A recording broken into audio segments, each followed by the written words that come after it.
Assalamualaikum warahmatullahi wabarakatuh.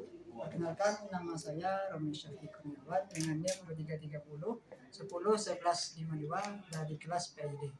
Di sini saya akan mewawancarai kepala sekolah, yaitu Ibunda Dr. Rika Maria MA dan Bapak Afriyadi SPD dalam mata kuliah Etika Profesi Pendidik dan Tenaga Kependidikan. Di sini saya akan mewawancarai. Sebelum untuk mewawancarai, silakan untuk Pak Afriyadi untuk memperkenalkan diri. Baik, Assalamualaikum warahmatullahi wabarakatuh.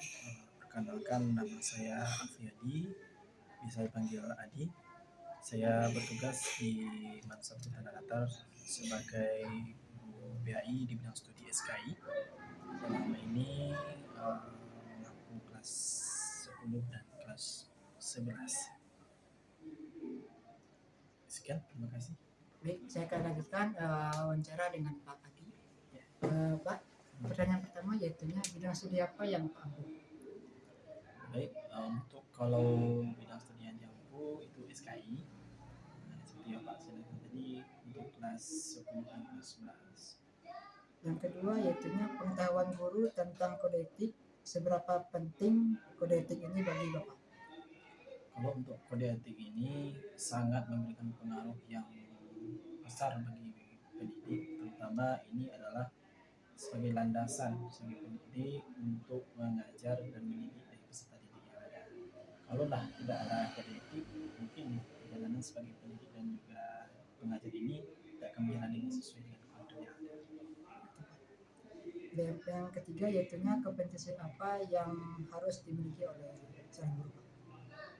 Kalau untuk seorang guru ini kompetensi yang harus ada itu ya terutama seorang pendidik tidak hanya sebagai mengajar saja, namun juga harus bisa untuk mendidik. Antara mendidik dan mengajar ini saling berkolaborasi untuk memberikan efek yang dan tujuan pendidikan itu sendiri sebagai penghasil anak-anak bangsa yang cerdas untuk masa-masa yang akan datang. Yang keempat yaitu bagaimana cara mendidik yang Islami. Ya, kalau untuk mendidik ini kita contohkan dari guru dulu, bagaimana sikap tutur kata yang baik kepada siswa, kemudian bagaimana berpakaian yang rapi dan sebagainya. Barulah itu kita bisa mencontohkan kepada peserta didik. Disitulah kita memberikan pendidikan yang masing-masing. Yang kelima yaitu organisasi apa yang menaungi Bapak menjadi guru saat ini?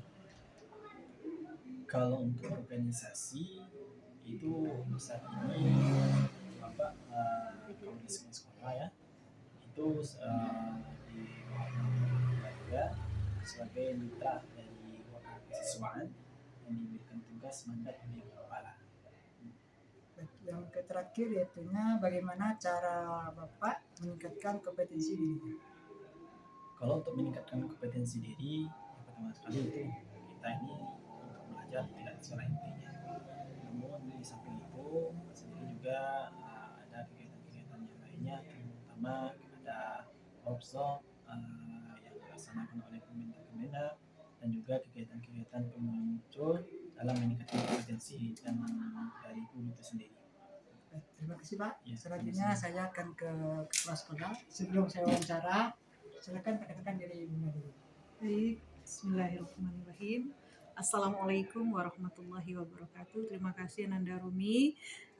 Nama Bunda Rika Maria, Kepala Mansatu Tanah Datar Plus Keterampilan. Baik, saya akan mewawancarai Bunda. Yang pertanyaan pertama yaitu jabatan dan golongan Ibu sebagai kepala madrasah. Oh gitu. Jabatan sekarang Kepala Madrasah, golongan pembina tingkat 1 4B.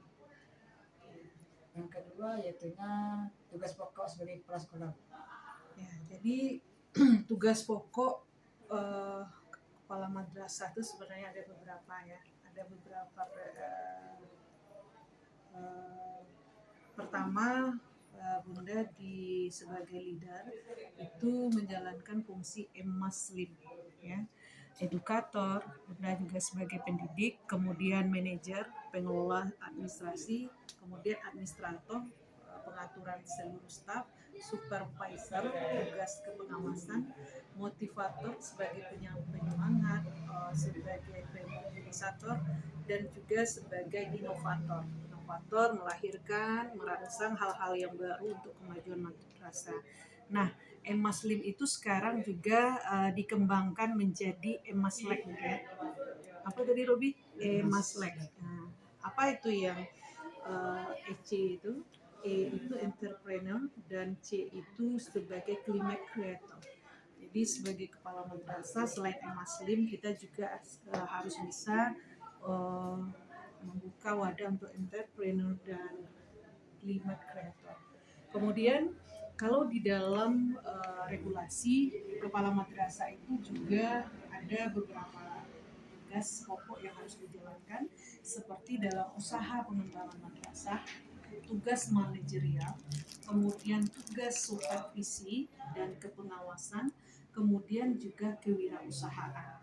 Yang pada intinya sebagai seorang leader bagaimana mengerahkan segenap kemampuan agar teman-teman yang berada di dalam MAN 1 Tanah Datar baik pendidik dan tenaga kependidikan mau mencapai tujuan bersama untuk kemajuan madrasah. Yang ketiga, tips dan trik menjadi kepala sekolah Bu. Yang baik.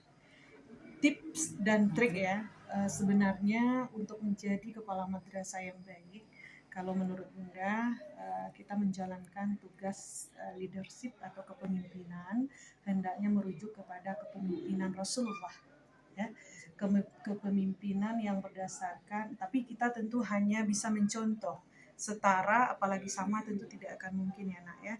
Jadi bagaimana kita bisa menjadi uswatun hasanah, suri tauladan yang baik, berusaha menjadi contoh. Kalau menurut Ki Hajar Dewantara mungkin tahu ya, ing ngarso suntolodo, ing madya mamun karso, tuturi handayani. Di depan menjadi contoh, di tengah menjadi penyeimbang, dan di belakang kita menjadi pendorong.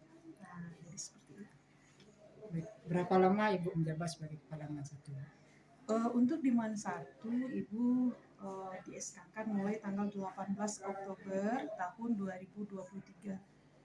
Jadi lebih kurang 1 tahun 1 bulan ya, lebih kurang. Sebelumnya Ibu di MTS 10 Tanah Datar selama 9 tahun. Bagaimana cara Ibu mendapatkan jabatan seperti kepala MAN 1? Mendapatkan jabatan? Ini pertanyaan yang cukup berat juga ya. Sebenarnya untuk mendapatkan jabatan Ibu tidak pernah punya usaha, karena jabatan kepala madrasah pada hakikatnya adalah sebuah amanah dan sebuah ujian dari Allah. Jadi kalau tidak salah Ibu ketika dilantik pada tahun 2014, amanah ini salah satunya diberikan sebagai reward, kebetulan waktu itu atas support teman-teman, Ibu mendapatkan gelar guru berprestasi tingkat nasional. Tetapi pada dasarnya Ibu tetap bersepakat bahwa jabatan itu bukan untuk dicari-cari untuk didapatkan ya, karena memang ini adalah amanah, bahkan mungkin ujian yang harus kita pertanggungjawabkan dan yang harus betul-betul kita yakini bahwa ini tidak akan kekal selamanya. Oke, yang terakhir Bu, apakah Ibu pernah daftar PBG sebelum Ibu? Daftar PPG? Ibu Ya. untuk daftar pendidikan profesi guru, Ya, PPG. maksudnya untuk diri Ibu sendiri atau untuk rekan-rekan Ibu? Untuk diri Ibu sendiri Bu. Oh gitu. Baik, Ibu kebetulan alhamdulillah sudah sertifikasi berapa tahun itu ya? Melalui MD. Ya, masa diklat kalau waktu itu namanya ya. Enggak salah Ibu sekitar tahun 2013. Jadi bukan lewat jalur PPG seperti sekarang ini. Baik, terima kasih atas wawancara waktu Ibu dan wawancaranya kepada Ibu Rika Maria dan Pak Ardiani. Saya ucapkan sekian terima kasih. Wassalamualaikum warahmatullahi wabarakatuh. Waalaikumsalam warahmatullahi wabarakatuh.